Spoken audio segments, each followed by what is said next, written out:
জয় রাধে। আজকের পাঠ চৈতন্য বৃক্ষের মূল স্কন্ধ ও শাখা প্রশাখা, শ্রী চৈতন্য চরিতামৃত আদি লীলাখণ্ড, শ্লোক 90।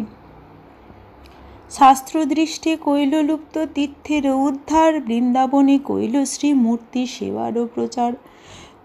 শাস্ত্র প্রমাণের ভিত্তিতে শ্রীল রূপ গোস্বামী ও শ্রীল সনাতন গোস্বামী বৃন্দাবনের সমস্ত লুপ্ত তীর্থ উদ্ধার করেছিলেন এবং শ্রীমূর্তি সেবার প্রচার করেছিলেন।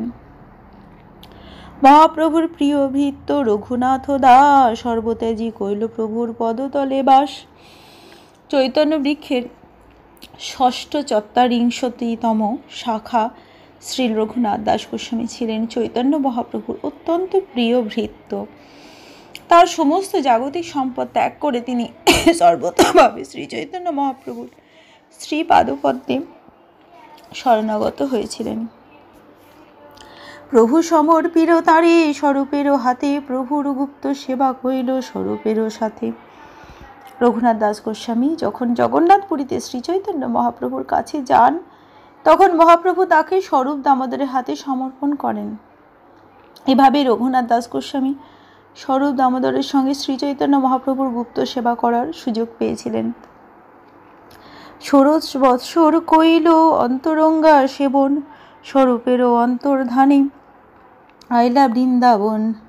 বৃন্দাবনে দুই ভাইয়ের চরণ দেখিয়া, গোবর্ধনে ত্যাজিব দেহ ভৃগুপাত করিয়া। এই তো নিশ্চয় করিয়া আইল বৃন্দাবনে, আশিরূপ সনাতনের বন্দিল চরণে। তিনি জগন্নাথপুরীতে 16 বছর ধরে মহাপ্রভুর অন্তরঙ্গ সেবা করেছিলেন এবং শ্রী চৈতন্য মহাপ্রভু ও স্বরূপ দামোদরের অন্তর্ধানের পর তিনি জগন্নাথপুরী থেকে বৃন্দাবনে যান। রঘুনাথ দাস গোস্বামী সংকল্প করেছিলেন যে বৃন্দাবনে গিয়ে তিনি শ্রীল রূপ গোস্বামী ও শ্রীল সনাতন গোস্বামী শ্রী পাদপদ্ম দর্শন করবেন এবং তারপর গোবর্ধন পর্বত থেকে ঝাঁপ দিয়ে পড়ে দেহত্যাগ করবেন। সেই সংকল্প করে রঘুনাথ দাস গোস্বামী বৃন্দাবনে এলেন এবং শ্রীল রূপ গোস্বামী ও শ্রীল সনাতন গোস্বামীকে দর্শন করে তাদের শ্রী পাদপদ্মে প্রণতি নিবেদন করলেন। আজকের পাঠ ভজ শ্রীকৃষ্ণ চৈতন্য প্রভু নিত্যানন্দ, শ্রী অদ্বৈত গদাধর শিবাসাদি গৌর ভক্ত বৃন্দ। হরে কৃষ্ণ কৃষ্ণ কৃষ্ণ হরে হরে, হরে রাম রাম রাম হরে হরে।